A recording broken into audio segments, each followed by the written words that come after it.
क्या है? जितना प्राप्त है उतना पर्याप्त है। राम और रावण एक वृत्ति है, और ये वृत्ति आप लोगों के भीतर है, मेरे भीतर भी है, सबके भीतर है। अब इस वृत्ति को जानोगे कैसे कि मेरे भीतर राम की वृत्ति है कि रावण की वृत्ति है? उसका एक तरीका है, दुनिया में जो भी सुंदर है वो मुझे चाहिए। दुनिया में जो भी सुंदर है वो मुझे चाहिए।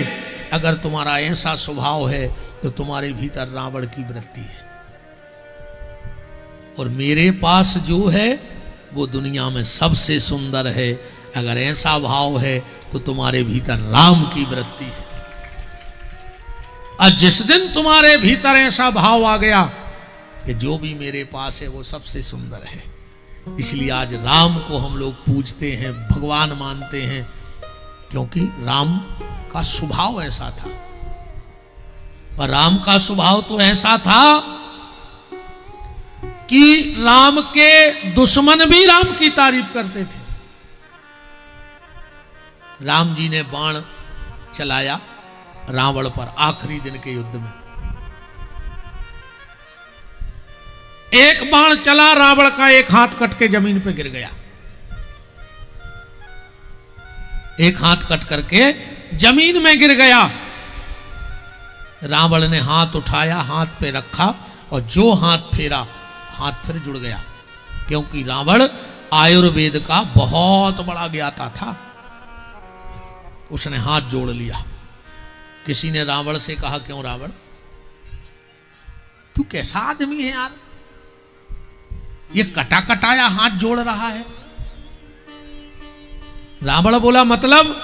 और उसका जवाब सुनना, जिसने रावण से कहा कि तू कटा कटाया हाथ तो जोड़ रहा है, पर जो जुड़े जुड़ाए हाथ हैं अगर एक बार भगवान के सामने जोड़ लेगा तो सारा झंझट ही खत्म हो जाएगा। बोलो, आज हम पुलिस के हाथ जोड़ लेते हैं, आज हम वकील के हाथ जोड़ लेते हैं, आज हम साहूकार के हाथ जोड़ लेते हैं, पर अपने सगे भाई के हाथ जोड़ने में तुम्हें शर्म लग रही है। अगर गलती हो गई है तो पुलिस के हाथ जोड़ने को तैयार हो, वकील के हाथ जोड़ने को तैयार हो, पर अगर कुछ गलती हो गई तो भाई के सामने हाथ जोड़ने के लिए आज कोई तैयार नहीं है। और अगर तुम अपने भाई के सामने हाथ जोड़ते रहे, अरे बड़ा है, गलती हो गई तो पांव पकड़ लो,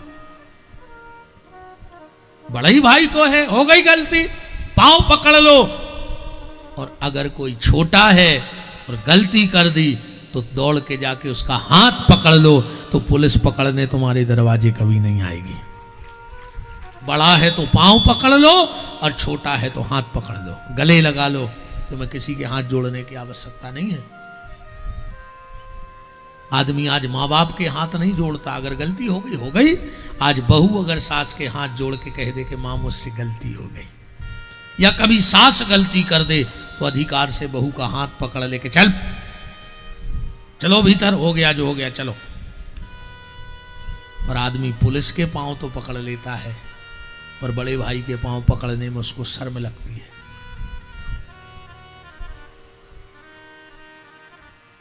रावण से किसी ने कहा कि तुम कटे कटे हाथ जोड़ रहा हो, जुड़े जुड़ाए। अच्छा एक बात है, इन दो हाथों से क्या तुम 10 लोगों से लड़के जीत सकते हो? ऐसा कोई पहलवान बैठा हो यहां तो खड़े हो जाओ।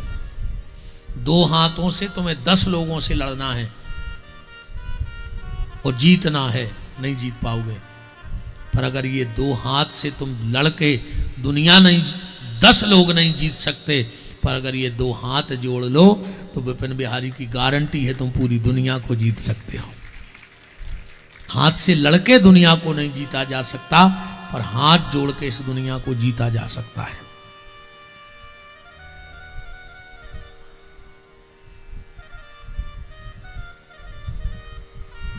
तो प्रसन्न आत्मा, सुदामा प्रसन्न है, जो मेरे पास है वो सबसे सुंदर है। हाँ, जो मेरे पास है वो सबसे सुंदर है। सुदामा की पत्नी का नाम है सुशीला। 4 बच्चे हैं सुदामा जी के। 4 4 5 5 दिन सुदामा के घर में भोजन की व्यवस्था नहीं हो पाती है। 4 4 5 5 दिन हो जाते हैं पर सुदामा के घर में भोजन की व्यवस्था नहीं होती। पर सुदामा ने कभी शिकायत नहीं की भगवान से। और हम लोग ईमानदारी बताओ, अगर कुछ शिकायत होती है तो भगवान के मंदिर में आते, अरे तुमने ऐसा कर दिया, बेटा बीमार है, बहू लड़ रही है, चलो ठीक है। अरे पशुपतिनाथ माँ के बिहारी को भी लगता है कि शिकायत करने आते हो, दुख बांटने आते हो, कभी कभी मेरे साथ खुशी बांटने भी मंदिर में आया करो। अगर कोई उपलब्धि मिले तो सबसे पहले भोलेनाथ के चरणों में आओ कि ये तुम्हारी कृपा से उपलब्धि मिली है। अच्छा, भगवान के मंदिर आ गए, अरे तुम परेशान करे हो, मैं पैसा नहीं है, चलो भगवान ने तुम्हारी सुन ली। तो कभी तुम इसलिए भी आए कि चलो मेरी उम्मीद थी कि इस वर्ष इस महीने हमें 50,000 का फायदा होगा, अब फायदा हो गया तुम्हें 70,000 का। उम्मीद कितने की थी? 50 की, अब फायदा हुआ 70 का। तो हम तो तब जानते जब तुम 11,000 रुपये लेके पशुपतिनाथ मंदिर में आ जाते कि मेरे नाम से 2 पंखे लगवा दो, क्योंकि जब मैं दुख की बात करने आया तो सुख की बात करने भी आओ मंदिर में। पर इसलिए नहीं आओगे, आओ उपलब्धि मिली तो तुम्हारे बच्चा ने पढ़ाई करी और फेल होगा सो पशुपतिनाथ ने तुम्हारे मोड़ा की आंखें फोड़ दी थी। बोलो अच्छा, अगर अच्छे नंबर आ रहे हैं, 1 नंबर की पढ़ाई करी, सो नहीं है रात भर, और फेल होगा उसको भगवान ने अच्छो नहीं करो, तो भगवान का मास्टर की बुद्धि में बैठ गए थे। अगर उनसे दुख बांटते हो तो अपनी खुशी भी बांटने आया करो, फिर देखो तुम जीवन का आनंद। एक बार उनको अपना मान के तो देखो, खुशी दुख सब। सुदामा कभी शिकायत नहीं करता भगवान से। एक बार किसी राजा के यहां भंडार चल रहा था, सुदामा को कुछ भिक्षा में चावल मिला, लेकर के चले आ रहे हैं बड़ी प्रसन्नता से। पर विधाता को कुछ और मंजूर है। पांव में ठोकर घली, पूरा चावल जमीन में गिर गया, पत्तल पे 1 चावल का दाना रहा। पर धन्य रे सुदामा फिर भी भगवान को साधुवाद दे रहा है, प्रभु तूने 1 चावल बचाया, तेरी कृपा है। देखो, अपनी अपनी दृष्टि का फर्क है। एक पानी का गिलास एक टेबल पे रखा था, आधा पानी था उसमें। एक व्यक्ति गया, लौट के आया, बोले क्यों टेबल पे क्या रखा है? बोले आधा गिलास पानी भरा रखा है। अब दूसरा गया, उससे पूछा, बोले आधा खाली गिलास रखा है। एक को आधा भरा दिख गया और एक को आधा खाली दिख गया। सोच की फर्क है कि नहीं है? पानी वही है, गिलास उतना ही भरा है, पर एक कहता है आधा खाली है, माने आधो तो है, और एक कहते आधो भरो है, माने आधो और चाहे नहीं, है ना? है स्थिति के नहीं है? तो भगवान की कृपा को देखा करो। कभी कभी कल्पना किया करो कि ठाकुर जी ने हमें इतना दिया है जितना हमसे नीचे लाखों लोगों को नहीं दिया है। पर हम लोग कभी नीचे नहीं देखते कि हमसे, अरे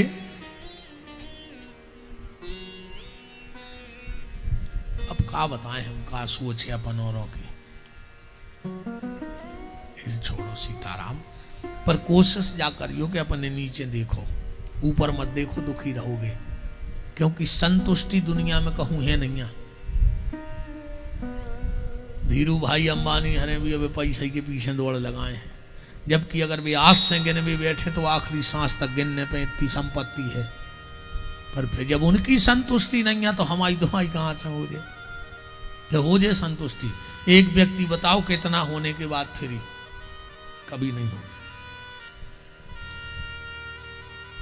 सुदामा ने पत्तल उठाई, घर आए, सुशीला ने देखा हाथ में पोटली है।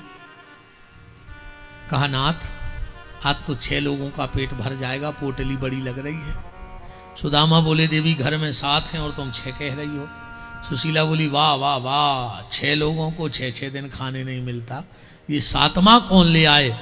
और गिनती देखो, आप गिनती देखो भगवान की, पत्नी की और पति की। सुशीला ने परिवार की गिनती करवाई, एक में एक आप 2, 4 बच्चे सो 6।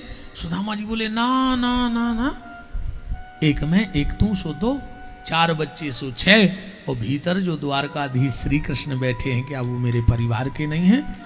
अगर 6 दिन से हम लोगों ने नहीं खाया तो 6 दिन से भीतर भोग भी नहीं लगा। तो देवी एक काम करो, इस भोजन के 2 हिस्से कर दो, आधा मेरे कृष्ण को खिला दो, आधा तुम लोग खा लो। सुशीला ने सोचा बहुत होगा जब तो आधा आधा हो रहा है। अब पोटली खोली तो उसमें मात्र 1 चावल था। सुदामा ने चावल उठाया, बीच में से तोड़ा और आधा तुलसी के पत्ते पे रख दिया और आधा दे दिया सुशीला को, ले जाओ बच्चों को खिला दो। सुशीला बोली एक काम करो आप, हम लोगों का हिस्सा भी तुम्हारे गोविंद को खिला दो, लगता है वो बहुत भूखा है। सुदामा ने कहा वाह देवी, मैं तो धन्य हो गया तेरे जैसी पत्नी पाकर के। भगवान बार बार तू ही मेरी पत्नी बने। और सुदामा ने जाकर के वो तुलसी के पत्ते पे जो चावल के 2 टुकड़े रखे थे गोविंद को भेंट कर दिए। उसी समय भगवान ने भोजन का ग्रास उठाया था और जैसे ही सुदामा ने वो 2 चावल के टुकड़े रखे, भगवान को डकार आ गई। रुक्मणी बोली नाथ, आज इतना अच्छा भोजन है कि कौर मुंह तक गया और डकार आ गई। भगवान की आंखें गीली हो गई। कहा देवी, आज तेरे भोजन में स्वाद नहीं है। आज मेरे एक ऐसे भक्त परिवार ने मुझे भोजन कराया है जिसको 6 दिन में मात्र 1 चावल का दाना मिला है। देवी, मैं ये नहीं देखता कि मेरा भक्त मुझे क्या लाया है, हाँ मैं ये जरूर देखता हूं कि मेरा भक्त भाव से लाया है कि कुभाव से लाया है। भगवान भावग्राही हैं, वस्तुग्राही नहीं है। और पुरुषोत्तम का महीना भी विश्राम भी है। और ये मेरे शब्द नहीं, मैं एक वीडियो सुन रहा था, परम श्रद्धेय पूज्य मलुकपीठ वाले महाराज जी कह रहे थे कि पुरुषोत्तम का उद्यापन कैसे करना चाहिए। जिनने सुना हो अच्छी बात है, न सुना हो तो ऐसे महापुरुषों की बात को हम लोगों को और आगे बढ़ाना चाहिए। उन्होंने बड़ा अच्छा बताया। बोले पूर्णिमा अमावस्या को जब विश्राम हो उस दिन गाय के दूध में खीर बनाओ, चावल की। नया मिट्टी का सकोरा लाओ और उसमें गाय का दूध डाल के चावल की खीर बनाओ और उसको चम्मच से मत चलाओ, उसको तुलसी की लकड़ी से चलाओ। उसमें चम्मच मत डालो, कोई धातु नहीं, तुलसी की लकड़ी से उस खीर को पकाओ और उस खीर पे तुलसी दल डालकर, और अगर उस दिन कोई परिवार भगवान को भोग लगा देता है तो 3 साल तक के लिए भगवान तृप्त हो जाते हैं। अगर 3 साल हमारे घर में भगवान को भोग ना भी लग पाए तो भगवान उस घर से तृप्त रहते हैं 3 साल तक। इसलिए अगर बन जाए, ऐसे महापुरुषों की वाणी है, तो एक छोटा सा मिट्टी का, जैसे करवा चौथ का डबला मंगाती हो ना, ऐसा मंगाना, उसमें गाय के दूध में चावल की खीर बनाना और तुलसी की लकड़ी से। और कहते हैं, उन महाराज जी के शब्द हैं, आप देखना फेसबुक वीडियो पे डले पूज्य महाराज पूज्य चरणों के ये शब्द, कि उस दिन अपने घर में तुलसी की लकड़ी को गाय के घी में गीला करके और उसको जला के भगवान की आरती उतारनी चाहिए, तो 3 साल तक उस घर में कोई विपत्ति नहीं आती है। आरती का मतलब क्या होता है? विपत्ति। आरती का मतलब विपत्ति है। तो भगवान की आरती उतरती है, भगवान पे क्या विपत्ति है? भगवान पे सिर्फ एक विपत्ति है कि भगवान सुंदर बहुत है, भगवान को नजर लगने का डर रहता है, इसलिए पुजारी सुबह शाम नजर उतारते। और हम लोग आरती क्यों लेते हैं? बोले ठाकुर जी तुम संसार की विपत्ति बांट रहे हो, आपकी थोड़ी सी विपत्ति हमें दे दो, इसलिए हम लोग आरती लेते। भगवान की विपत्तियां बांटत, भगवान की नजर अपना ले लेते कि ठाकुर जी को नजर न लग जाए। एक बात और उन्होंने पूज्य महाराज श्री ने अच्छी बताई कि पुरुषोत्तम के महीने में सबसे ज्यादा महत्व होता है कार्तिक में दीपदान का। पर पूज्य महाराज श्री कह रहे थे कि अगर कार्तिक से भी 1000 गुना फल दीपदान का अधिक मास में होता है। तुलसी के वृक्ष के नीचे दीपक और पीपल के वृक्ष के नीचे दीपदान जरूर करना चाहिए, क्योंकि पीपल नारायण का रूप है, पुरुषोत्तम परमात्मा श्री विष्णु का अवतार है पीपल का वृक्ष।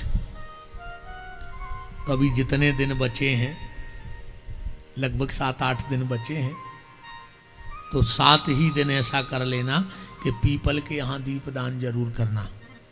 क्योंकि पूज्य महाराज श्री जो कहते, हो सकता है हम तो ना माए की दायरे हमारी बातों को तो कछु प्रमाण ही नहीं, कहूँ लिखो ही नहीं है जो हम कथा सुनात, मैं तो हमें जो हो रहा था आत्मों में सोमदान जात। बताओ जी हम जी ना माए की जोड़ घटाना बना बनूंगे, तुमने लगत कि यार क्या बात सेट करी, तो ऐसी तो कभी भी सेट कर लेत, ऐसी तो कभी भी सेट कर लेत, ऐसी तो बंदी करत के हम का कर हैं जो कवि रहते हैं, वो ऐसी तो बंदी, तो हमारी तो आय कथा तो बंदी की, पर वो पूज्य महाराज श्री के शब्द तो वेद के प्रमाण हैं, शास्त्रों के प्रमाण हैं।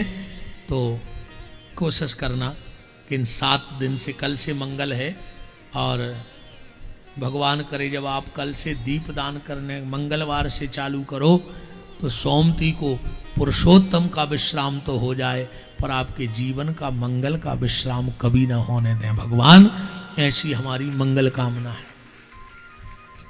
सुदामा जी ने भोग लगाया भगवान को, आप भी भगवान को भोग लगाया करो।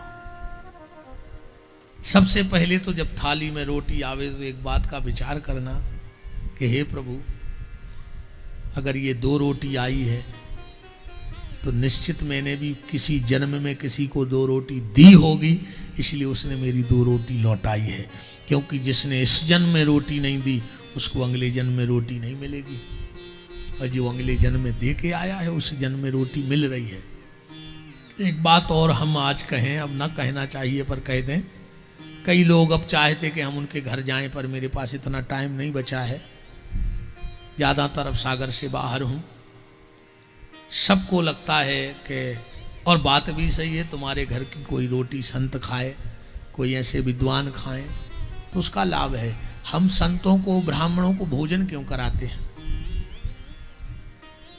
खाली इसलिए नहीं कि वो ब्राह्मण हैं या संत हैं, हम रोटी इसलिए खिलाते हैं, कुछ इसलिए खिलाते हैं कि जितनी देर वो अन्न उनके पेट में होता है और वो भजन करते हैं तो आधा भजन उसका होता है जिसका पेट में भोजन रखा है। अब तुम किसी संत को रोटी खिलाओ तो वो जाके पिक्चर तो देखेगा नहीं, या तो कोई शास्त्र पढ़ेगा। पूछो महाराज जी से, हम लोगों को इतना टाइम ही नहीं कि हम फिल्म देखें कि गाना सुने, घंटा 2 घंटा मिले सुकनू किताब उठा कर बैठ गए धार्मिक,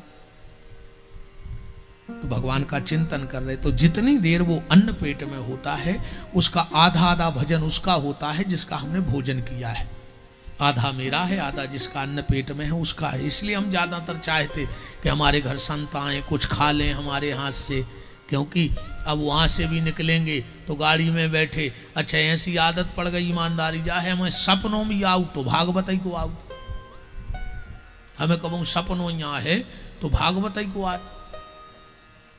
और आप उन्हें झूठी मानो, भगवान बैठे परसों की बताएं महाराज जी, दोपहर में हमारी पलंग पे तने ऐसी लगी सुनींद लग गई, ऐसे ही टके टके। हम सपने में देख रहे हैं कि भीड़ बहुत है और हम जल्दी उतर के मंच से कूद के भाग रहे कि हमारे को पाँव ने पड़े, और जब हम गिरे नहीं हैं पलका पे ऐसे, अब अभी तो लगी है ये तो क्या भली, मैंने हमें सपनों भी याद तो कथा दिखा का सब 24 घंटा वही चिंतन चल रहा हो दिमाग में बिल्कुल, इतने से उतरे अब कल का बोल रहे हैं, का कौन सी कथा कहाँ से का, जो तुम्हारे चिंतन में रहे वही तुम्हारे स्वप्न भी बने।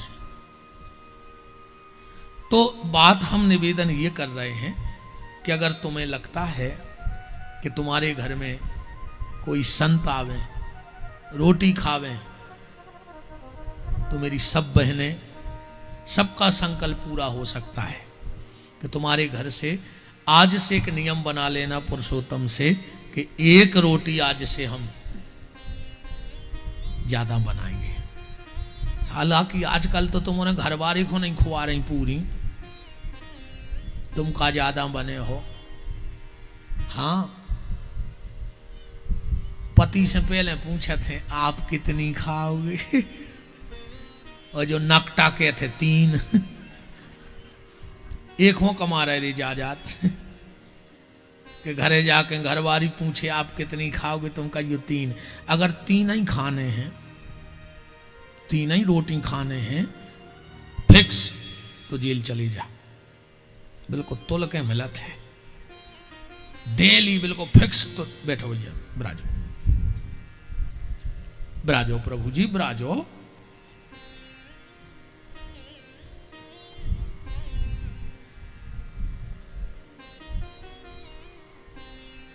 मंच पे बीच में आओ, बिल्कुल खत्म है, बिल्कुल ध्यान रखियो सब जने। भाई हम इतने पढ़े लिखे ना, हम भूल गए कुछ ने का कह रहे थे। हम तो यहाँ सुबह जो हुआ रहा था कहीं सुताएं गए, अब भूल गए हम का कह रहे थे, जिनके रोटों की कह रहे थे हम। तो जेल चले जा, हम 2-3 बार खा आए हैं। हाँ, और अब 1 अगस्त से फिर जा रहे, 7 दिन को बंद होने हमें फिर। शिव पुराण की कथा है सागर जेल में 1 अगस्त से, 1 अगस्त है, 1 अगस्त से शिव महापुराण की कथा। हम तो केहू जेलों में खाया है, विदिशा के जेल में खाया है, सागर तो चाहे जब जात हम अच्छी चिनार हो गई पुलिस से। नहीं कथा ही खो जाते हैं, ऊंचे नहीं जाते हैं दंड फंद में। 1 अगस्त से फिर कल ही डेट फिक्स हुई है, जेल में 7 दिन का शिव महापुराण है श्रावण के महीने में। हमने कहा चलो ठीक है, अब एक बार और चलो कैदियों के बीच में। इस बार हम उनसे कह भी आए थे कि अगर हमारी हिंट से न सुधर हो तो पुलिस की हंटर से तो सुधर हो ही। भाई हम हिंट दे भी आए, हिंट से न सुधर तो हंटर से सुधर, संकेत से न सुधर हो तो बेत से सुधर हो, मन सुधर हो।